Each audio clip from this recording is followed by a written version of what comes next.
Welcome to the third group session, but fourth week of our resistance protest read, where we celebrate our loud and proud and very British history of protest, despite Tory governments past and present doing their absolute best to stop and silence us. Now, I hate to have to do this, but I have to start with an apology. I fucked up.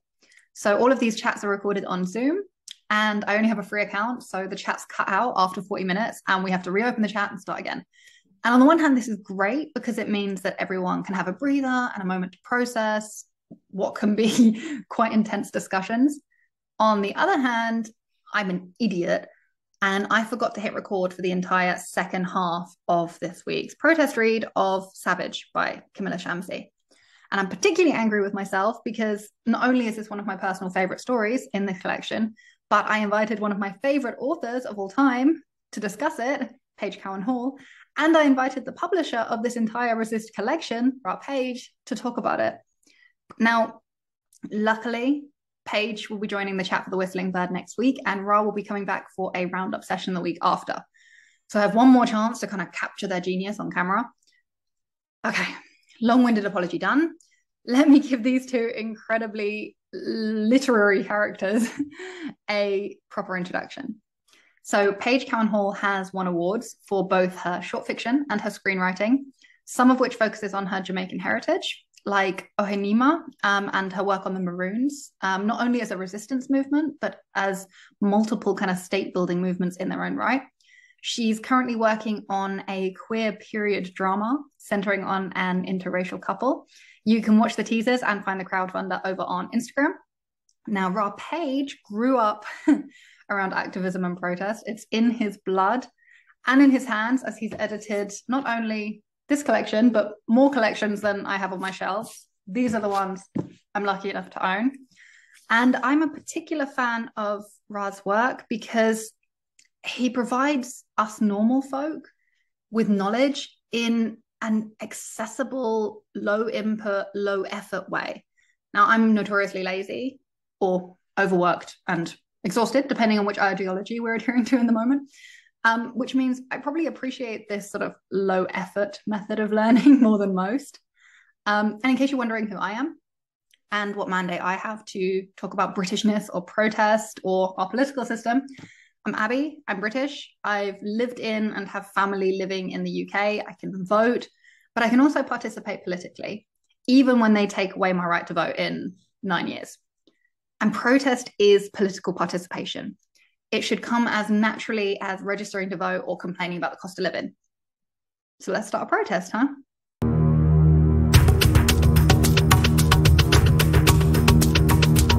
So I'll dive straight in. The aim of the protest read is to celebrate our wins on the one side, so the real tangible policy changes that have come about thanks to the very British institution of political protest, but also to acknowledge and raise awareness of where and what we need to keep working on. But I was hoping today that we could start with something a little bit different, because obviously today we've not only got the editor and publisher of this incredible collection here, and this one, which has now arrived. Thanks for that. But we've also obviously got one of my absolute favorite writers of short fiction, Paige, here to talk about Savage by Camilla Shamsi. And given the perspectives that you both bring, I thought we could kind of indulge in a bit of shameless appreciation for the short story form. Before I read this collection and the protest collection, I'd not actually seen a short story paired with a historical commentary sort of style. So maybe to start us off, like I'd love to hear from you, Ra, about why short stories and how did this concept happen? Like, where did this idea come from? Why short stories is really simple, and it's something I often find myself quoting again and again and again. But there's something about the short story which lends itself very, very well to peripheral points of view or the underdog's point of view. It's most famously put by Frank O'Connor, the Irish writer, in a long essay he wrote called, I think in the 60s, called A Lonely Voice, in which he said the short story doesn't have heroes in the traditional sense of the word. It doesn't have important people at the center of it who are heroes within their own lifetime or within their own fictional universe. It has instead what he called submerged population groups, which is a very a very sort of dull way of describing what I guess he meant by underdogs, characters who have no audience. They're not heroes within their own lifetimes. They're not important, in quotes, people.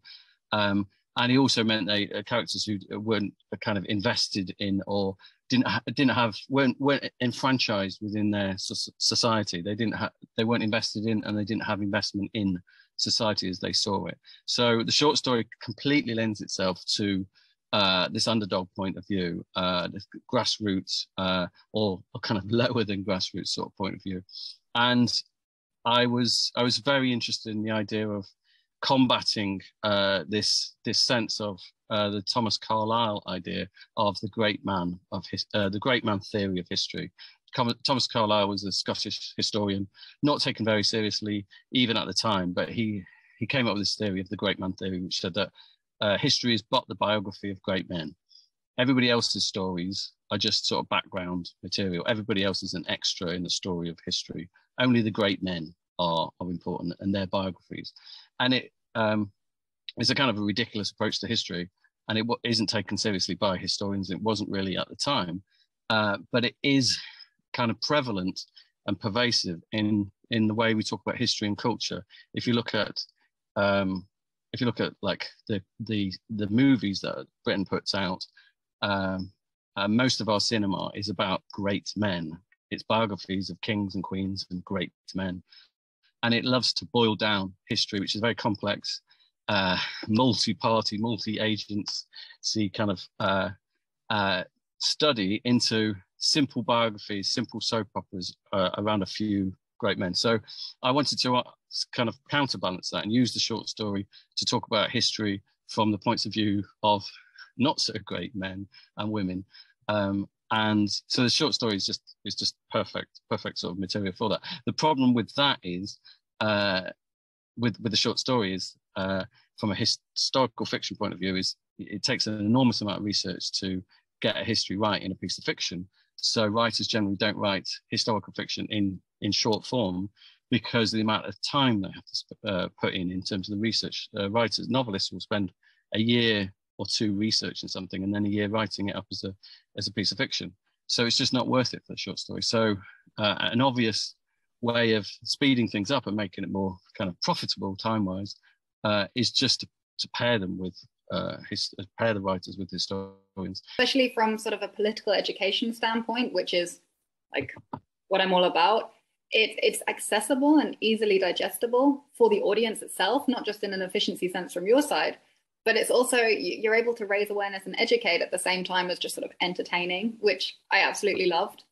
I also thought it was, so from a policy perspective, really useful in this collection to sort of draw the lines and connections between like different protests happening almost at the same time or several months apart or even several years apart. Like the connection was between Peterloo and the Cato Street conspiracy. And this idea that a single mass event, like no matter how huge, isn't maybe enough to genuinely scare the regime, but 6 men in a field or a wave of constant, spontaneous, kind of unpredictable collective action kind of could be. But all of this also just made me think about the complicated and messy identity issues that Paige writes about. Like, I know that you're all about sort of politically charged themes and belonging and colonialism and race and womanhood. Like, what were your feelings about this story? Found in regards to identity, there were so many moments that in Savage that resonated with modern feelings that I've had, especially around race. I think in particular, the idea of like kind of the cost for Black people to be considered English, or that it's always, it often feels like it's related to your behaviour. And if you fall short of excellence or a certain quietness or behaviour that you should be adhering to, then your Englishness or your right to Englishness can be revoked. And for me, despite the fact that this was set in, around 1820, weirdly, it resonated for me about a lot of the backlash that the Black football players had during the World Cup. And I know that that's completely different in some ways, but there were lines in it where you could hear that his uncle in Savage viewed him as this Englishman, or he viewed him as English enough when he was quiet and agreed with his perspective. And then the moment that he turned around and disagreed with him or expressed emotions of anger that were completely justified, he suddenly saw his nephew as having dark shadows and darkening on his face, and his hands were the hands of a stranger. And yeah, it really resonated for me, especially in regards to the backlash that the black football players had when they missed some goals, that they'd been celebrated as, you know, these English boys that were representing their country, and then they missed, and, you know, the racial rhetoric and the notion of them not actually being English and to go home suddenly came about because they fell short of that standard. There have been some noticeable reforms, especially on the policy side, but so much is still left to be done in so many of these protest contexts. You also, in your writing Paige, like from what I've read of you, you also, from a historical perspective, seem sort of, stuck between two worlds almost. Like some of your short stories sort of reconnect with your heritage, like your Jamaican heritage, but then you talk about Black Englishness, and it sounds a little bit like you're kind of torn between the two. Sort of, where is your place in this, and how do you sort of negotiate that in your writing, just like in this story that we see sort of that negotiation between Englishness and otherness?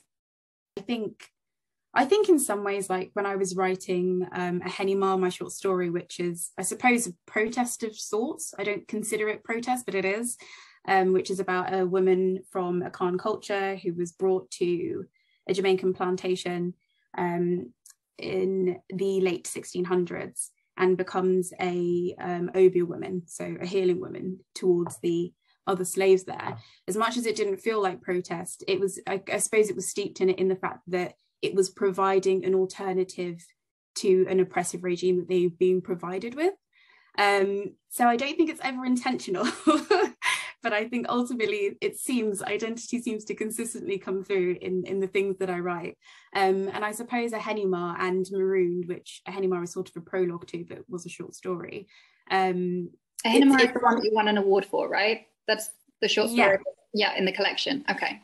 So a Henny Ma was a short story I won an award for in 2021, called the Desperate Literature Prize. And it was supposed to serve as a prologue to a main novel, still being written. But I think in that writing, it's much easier to see the aspect of protest because it's directly dealing with the Maroons, who, if people don't know, were a group of runaway slaves who essentially did guerrilla warfare against the Spanish and the British in Jamaica between, I think it's for over 100 years. There was the first Maroon War and a second Maroon War. They did a few wars. And that's very overtly protest, I suppose, because it's directly fighting against British regime, isn't it? Whereas Anthology Unintentionally, which is a queer interracial romance between two women in the latter half of the 19th century. I think Anthology was unintentionally individual protest. It's something as simple as the Black woman who's a writer wanting her more African sounding name on her writing. And I think in my part, unintentionally, it was a protest against the way queer relationships, even today, are often depicted in Hollywood and in writing, in that they get a happy ending, which, you know, I thought that would be really nice. And that's like, maybe that's a bit, you know, it's not going to war with guerrilla warfare, but it's just, I think it's quite important occasionally for Black and queer people to get a happy ending wherever it's set. We deserve this. I also, so when I was reading this collection, and again, I think I blame you for this, Ra, I didn't read it in order.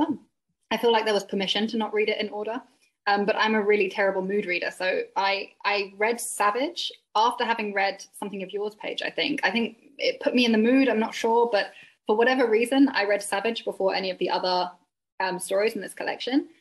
And it's just remained my favorite story the whole way through, if I'm allowed to have favorites, considering the protest read. But the passage that kind of hit me hardest, and this comes back again, Paige, to what you said about the violence, and Ra, what you were saying about sort of who gets to be the main character, or if there's allowed to be a main character, and who is sort of the victim of violence and the perpetrator of violence, like good guys, bad guys in a story. But the passage that hit me hardest was this bit where the savagery of the state is sort of called into question. Like, what is savagery? And this came up in the last two chats with Ilio and Denise, looking at sort of state violence and how we never seem to really acknowledge it as violence. You know, our media is very quick to call out protesters or accuse protesters of violence, like even when that violence is enacted against the glass sheet of a Van Gogh painting. It's very easy to sort of accuse protesters of violence without looking at the state.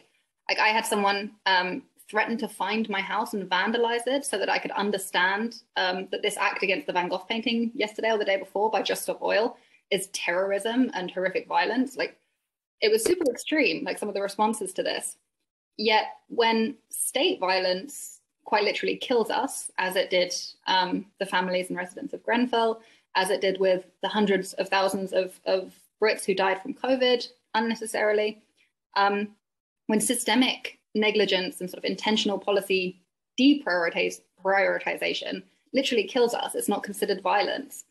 And I'd love to ask you about this, Ra, with your history of engagement in protest from your parents, but also from a sort of literary side.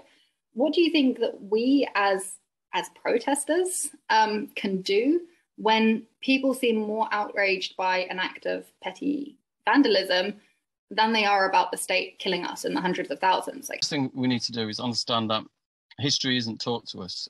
History, what we call history at school, what is referred to history in most of certain sections of the bookshops that we go to, isn't really history. It's a cataloguing of the great and the good and the birthdays and the weddings and the funerals and blah blah blah blah blah of an elite group of celebrities. That is not history.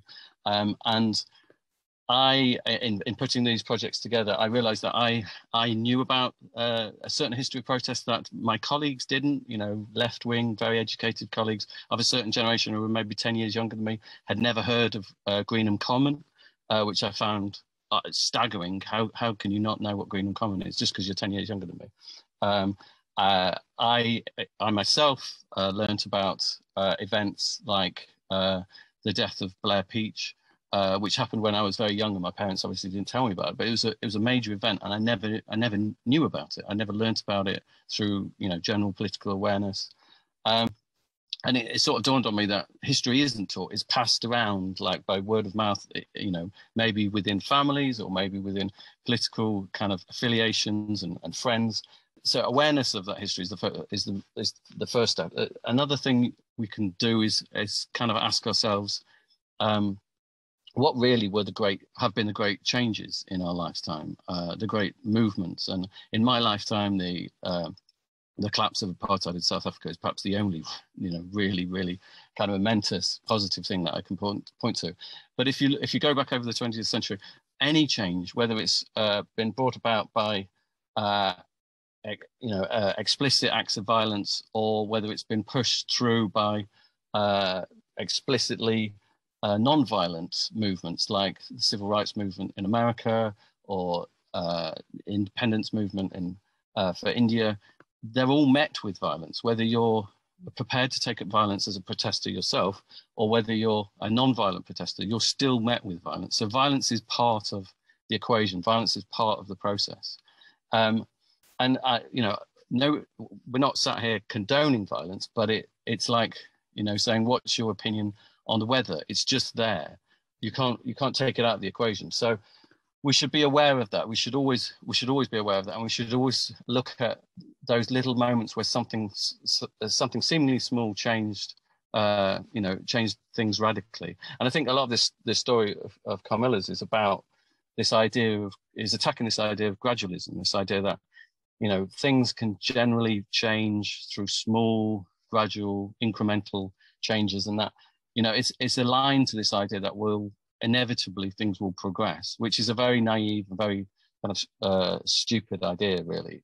We only need to look at the last 20 years in the UK to see that things don't automatically move forward, and they certainly don't move forward through gradual changes. If you look at things like when Margaret Thatcher fell from power, when the poll tax were overturned. That came about through a violent act, or something that became a violent act. It wasn't a willful decision to the poll tax riot of 1980 to go and commit violence, but it just happened, maybe through bad police management or whatever. But that event led to a sense of a need for change and a need for democracy to kind of to up its game and say, okay, well, let's push through some democratic changes through, you know, the removing of Margaret Thatcher and the dropping of that particular law.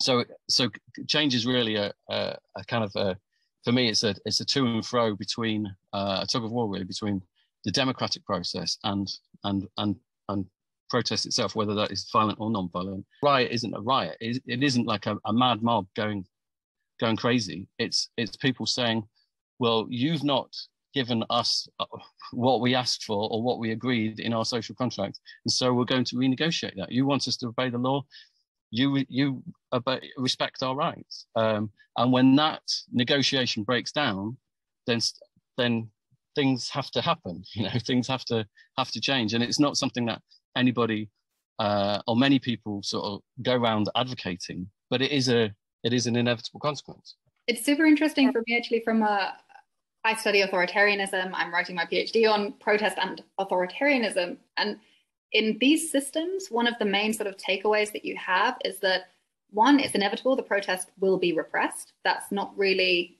like you say, negotiable. It's very likely to happen. Not always, but pretty much 50%, between 40 and 50% of protests in the country that I study are going to be repressed. But that doesn't necessarily mean that those protests aren't successful, because often, even when repression happens in the event of the protest, you look at the policy process afterwards, and sort of 3-4 months down the line, you're seeing concessions being given to these protests. But the news coverage that you get from our side is, there was a protest, it was repressed. This is what happens to protest.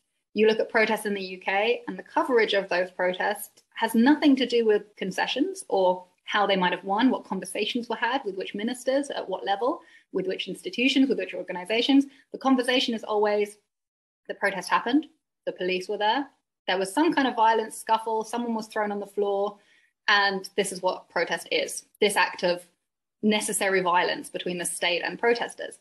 But actually, when you look at the policy process, that's not what protest is. Policy and protest have a very different relationship to what we see in the media all the time. And I'm wondering if sort of literature like yours, Paige, and like yours in this collection, Ra, is kind of sort of a counter-narrative. And how can we strengthen that counter-narrative, perhaps with social media, perhaps with something like this? How can we use literature in this sense to sort of push a counter-narrative that actually there's more to protest than just this act of repression and violence between the state and the individual? I feel that Camilla's short story does is the tendency to sanitize as well sometimes the history of protest when it's led to change. I think there's actually a discussion in it where the uncle is saying to his, you know, mixed race nephew, who's arguing in support, I suppose, or at least justifying and contextualizing the violence that the Cato conspirators wanted to enact, where he's saying, you know, I believe in incremental, slow, democratic process. And I think ultimately that's what we all kind of tend to argue for, is like, we want the peaceful protest, but so much through history, protest and revolution that's occurred has actually come from violence. And that's not saying that violence is the answer, but we shouldn't be sanitizing the history. We shouldn't be sanitizing history up until that point. And I definitely think that conversation between the uncle and his nephew touched on that, because I think that we do tend to, when we talk about independence in India, in colonies, we definitely want to celebrate leaders that were seen as being peaceful over leaders that were seen as being unpeaceful, to the extent that we even like sanitize Martin Luther King and some of his less, you know, we're all one people arguments. And I do think there's something damaging that, because nowadays when we consider the media coverage of protest, it does tend to almost paint it as explosive moments of violence, without looking at the wider context that led to it, or how unfortunately sometimes violent protest has actually genuinely led to positive change in our countries. And I think that touches on, Ra, what you said about the great man narrative of history that we tend to do, is we even sanitize great men in history because we don't want to deal with their more problematic aspects, like Churchill being a hero, but, you know, kind of a eugenicist. I was like, those things can coexist. You can be a great man and have done terrible things and great things, but we really have a habit where we want the great man to be a good man. And those are very different things. And I think it's quite damaging, and also removes all nuance from the history of protest. I just wanted to jump in on that point, really. Just look at the history of the suffragettes. The suffragettes were domestic terrorists. There's no two ways about it. They used violence, they destroyed property, they planted a bomb in a cabinet member's greenhouse or summer house. They risked lives, and lives were lost in that process, and they were quashed with very violent suppression from the police. You know, it was a truly radical kind of movement, and you know, and it was utterly demonized as such. You know, we wouldn't talk about the suffragettes now as terrorists, but they were talked about at the time as terrorists. So there's a huge amount of sanitization going on. And to go back to your point about the kind of renegotiation